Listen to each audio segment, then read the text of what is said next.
నా పేరు సారా ప్రవీణ్ కుమార్ గౌడ్. నేను తెలంగాణ బ్రాంచ్ జనరల్ సెక్రటరీ. ఈరోజు ఒక 3 సమస్యల మీద ప్రభుత్వానికి వినతి చేయడం ఈ ప్రజాభవన్కు రావడం జరిగింది, ప్రజావానికి. అందులో ముఖ్యమైన సమస్య వికలాంగుల బ్యాక్లాగ్ పోస్టులను ఫిలప్ చేయాలనేది ఒకటి. ఆ ఫిలప్ చేస్తూ ఈ రోస్టర్ పాయింట్ 6ను బ్లైండ్కే ఉంచాలి, అందులోకే ఉంచాలి. కొన్ని ఈ జిఓఎంఎస్ నెంబర్ 10ను సవరించాలని కొన్ని వేరే వికలాంగుల సంఘాలు కొన్ని ఇది చేస్తున్నాయి. అంటే వికలాంగుల దాంట్లో ఇందులో 4 కేటగిరీలు ఉంటాయి. అందరూ కొంత ఇది ఇబ్బంది పడే పరిస్థితి ఉంటుంది. అయితే 4 కేటగిరీలు ఉన్నప్పుడు వాళ్ళు ఏమంటున్నారంటే క్యారీ ఫార్వర్డ్ సిస్టమ్ తీసుకురావాలి అని అంటున్నారు.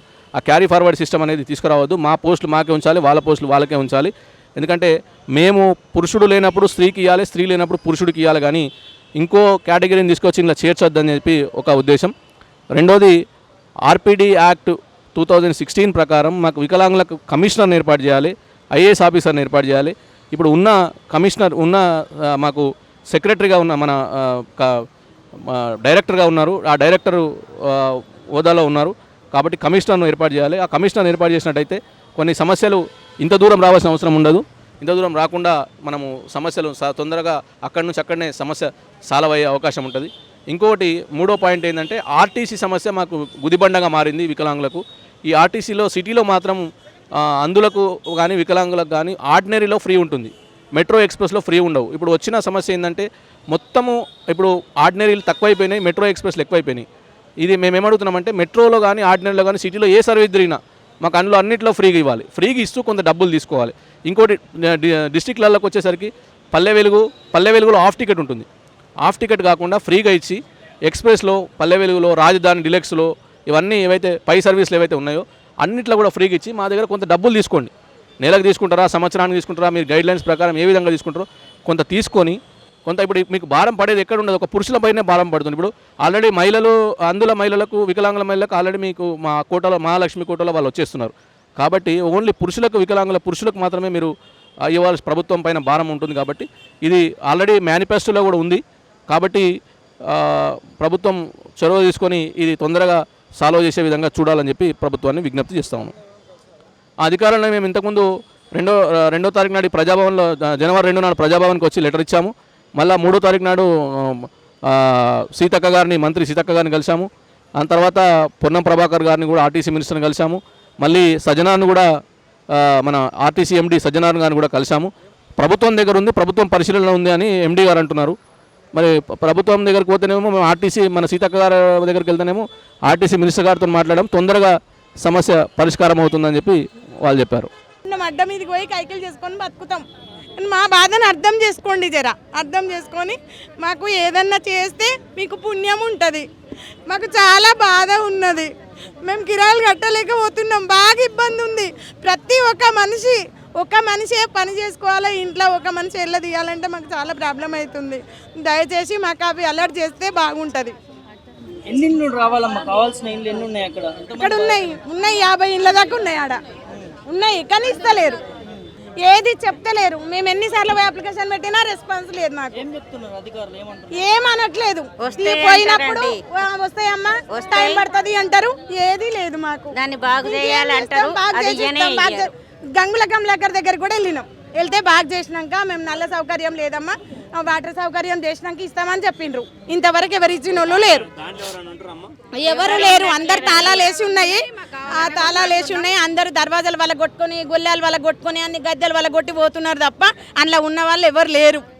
కాబట్టి మాకు దయచేసి మాకు లేని వాళ్ళకు నిరుపేదలం, మేము కైకిలు చేసుకునే వాళ్ళం, మేము అడ్డ మీద కైకిలు చేసుకునే వాళ్ళం. నేను హాస్పిటల్లో పనిచేస్తాను, నేను హాస్పిటల్లో ఆయాగా చేస్తాను. మేము పొద్దున 3కి వెళ్ళినాం, మేము 2కు లేచినాము, 3కి మేము వచ్చినాం.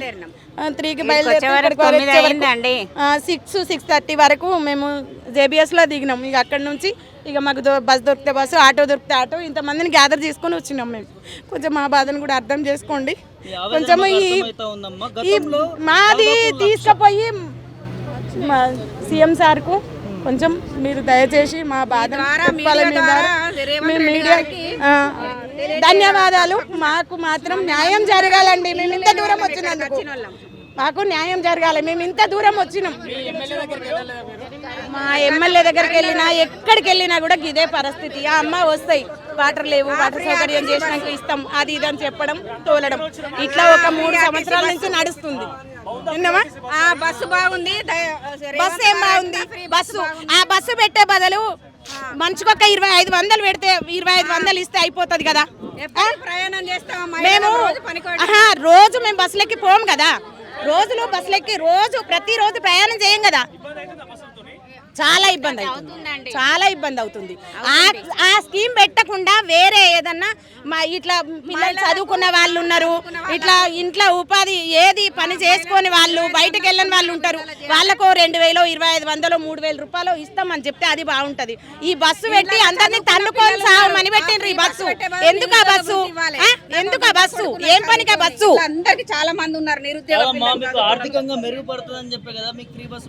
మేము పోం కదా, మేము రోజు ప్రయాణం చేయం కదా, మేము ఎప్పుడో సంవత్సరానికి ఒకసారి పెళ్లికో పేరెంటానికో పోతాం. మాకు ఉపయోగపడింది, మాకు ఎందుకు అది? ఇప్పుడు సార్ ఈ విధంగా సంతోషంగానే ఉంది, ఉపయోగపడుతున్నందుకు ఇప్పుడు ఉపయోగపడ్డది మాకు, సరే ఇప్పుడు ఈ టైంలో ఉపయోగపడ్డది మాకు. గత తెలంగాణ ప్రభుత్వంలో కేసీఆర్ గారు అది ప్రకటించిన డబుల్ బెడ్రూమ్ ఇల్లు శిథిలావస్థలో పడి ఉండడం వల్ల అవి నిరుపయోగులైన ప్రజలకు ఇవ్వగలరని రేవంత్ రెడ్డి గారిని కోరడానికి మేము ప్రజాభవనానికి వచ్చాము. దయచేసి సీఎం రేవంత్ రెడ్డి గారు మా యందు దయతలిచి మాకు ఈ డబుల్ బెడ్రూమ్ ఇల్లు శాంక్షన్ చేయగలరని కోరుకుంటున్నాము. తీగలగుంట పల్లెలోని 50 ఇండ్ల దాకా నిర్మించి ఉన్నాయి, అవి శిథిలావస్థలో పడి ఉన్నాయి. అన్నీ మంచి నిర్మాణంగానే ఉన్నాయి, కానీ అవి అందులో కరెంటు సప్లై వాటరు అన్నీ ఉన్నాయి, కాకపోతే ఇవ్వలేకపోతున్నారు. గత ప్రభుత్వంలో మన ఎమ్మెల్యే గంగుల కమలాకర్ గారు కూడా మాకు ఇవ్వలేకపోయారు, శాంక్షన్ చేయలేదు. కరీంనగర్లో పూర్తిగా అనౌన్సే చేయలేదు.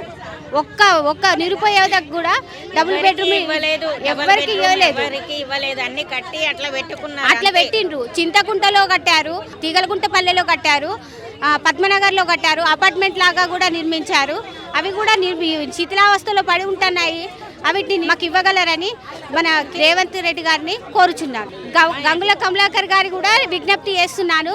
ఆయన గత ఎమ్మెల్యేగా ఫస్ట్ ఇప్పుడు 3 టైమ్స్ గెలిచాక కూడా నేను గెలిచిన తెల్లారే వచ్చి డబుల్ బెడ్రూమ్ ఇల్లు శాంక్షన్ చేస్తానని వచ్చి చెప్పిపోయాడు, కానీ ఇవ్వలేదు. ఇవరకు బీసీ లోన్స్ కూడా అన్నారు, బీసీ లోన్స్ కూడా అవి కూడా పెండింగ్లో పెట్టి అట్లనే శాంక్షన్ చేయలేకపోయారు.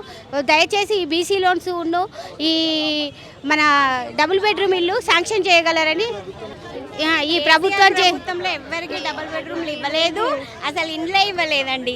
కేసీఆర్ ప్రభుత్వం, కాంగ్రెస్ ప్రభుత్వంలో మాత్రమే ఇందిరమ్మ ఇల్లు ఇచ్చారు. ఇప్పటివరకు 10 years నుంచి ఎలాంటి ఇల్లు ఇవ్వలేదు. ఏ పథకాలైనా సగం మందే చేసిండ్రు కేసీఆర్. ఏదైనా కూడా ఫుల్ ఫ్లెడ్జ్గా చేయలేదు. దళిత బంధు కానీ ఏదైనా కానీ అందరికీ సగమే ఇచ్చిండ్రు. ఫుల్ ఫ్లెడ్జ్గా అందరికీ సమానంగా ఎవరు ఇవ్వలేదు.